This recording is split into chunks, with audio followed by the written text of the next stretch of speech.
me. I'm not really awake. I'd like to introduce Tricia from England, who has multiple sclerosis. Welcome, Tricia. Oh, hi. Hi, Linda. Okay. Could you tell us when you were diagnosed with multiple sclerosis?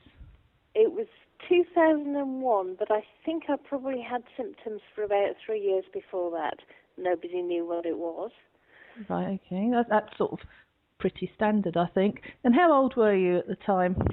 I was just 42 when I was diagnosed, and it was a wonderful birthday present. Not one that one you'd like to return. Yes. So, what was your life like before you were diagnosed? Do you know what was your level of fitness? I was fairly active. I wasn't a real sporty person, but I enjoyed horse riding and walking and travelling. I loved travelling. I had a very, very good career, a very responsible career, and it was busy, and that involved travelling, and I was very successful. I had to give that up because gradually I just couldn't do things anymore. And my company were very good with me. They did make every adjustment they could. Mm-hmm. So what impact did the diagnosis make on you and your family? Oh, I was absolutely devastated, and I think my family and friends were as well. But, once you get used to it, I think it's the first few months you really feel just knocked about, don't you? Mm. And, I managed to cope, and I had lots and lots of support, so that helped. That's very important, isn't it? And what were your symptoms at that time?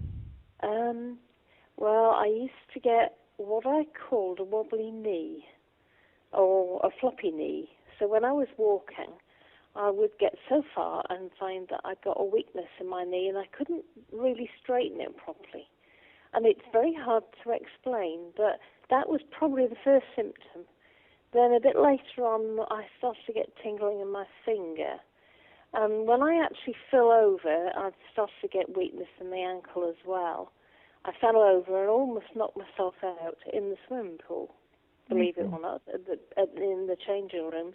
Mm-hmm. The doctor said, we've got to sort this out, and sent me to see a specialist. And we thought it was a recurring back problem that the nerve had, caused a problem, and I'd suddenly collapse. And the back specialist said, there's nothing wrong with your back. When I had the first little scan, he said, you've got a few tatty bits in your back, but then for your age, what more do you expect? And I thought, oh, great. And then he said, I'd like to refer you to a consultant friend of mine who was a neurologist. And that's when I started to worry. Mm. I was at this time on private health care from work, so the money wasn't a problem, but obviously the fear probably was the worst thing. Anyway, then I went for a full scan and was diagnosed with MS, and that was the end of it, really, for me, I thought. So, but obviously not. How did you learn about LDN? A friend of a friend was actually being prescribed by her GP, her NHS GP.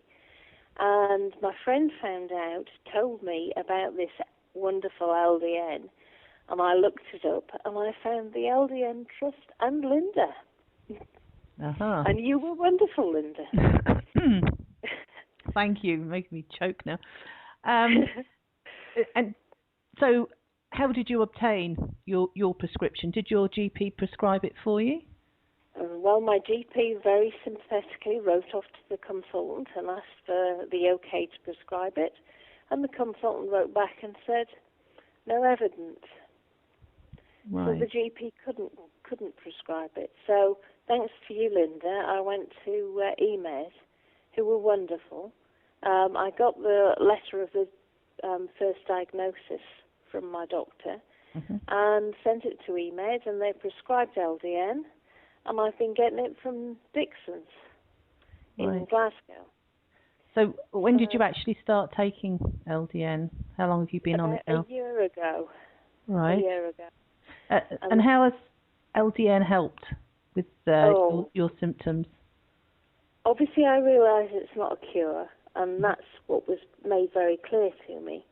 But the first thing is I walk better, and I think, Linda, when you caught me this morning, I was out for my little morning exercise. I do try and have a little walk, and I think the old use it or lose it thing is very much in my mind. Now I can exercise, I'm doing it.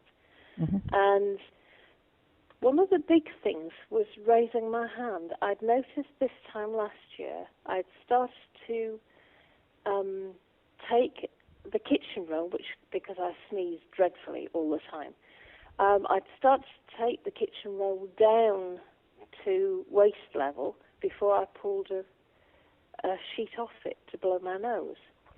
And I'd never done that before. And I suddenly noticed that I actually wasn't raising my hand as high as the kitchen roll holder, which was just above my shoulder. Now I can quite happily raise my hand right above my head. I can't leave it there for a long time, but I can raise it. Yes. And that was probably the most significant thing. But things like walking, bladder control, climbing stairs, that's all better. And I haven't had a spasm in my lower leg, my right leg, I think since I started taking LDN. I can't actually remember the last spasm I had. And that was the only thing, thankfully, the only thing that I had that was painful. Right. And now that's gone. And that's since LDN. Mm-hmm. Did you have any introductory side effects when you first started? Perhaps not quite as strong. I was perhaps not walking as well, but it's the time of year when I'm bad anyway, in the winter. Right. So, but I mean, did you have any sleep disturbance or vivid dreams? No. No more than normal. Yeah.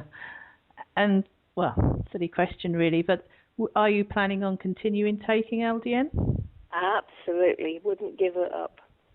And what would you say to other people with multiple sclerosis who are thinking of trying LDN?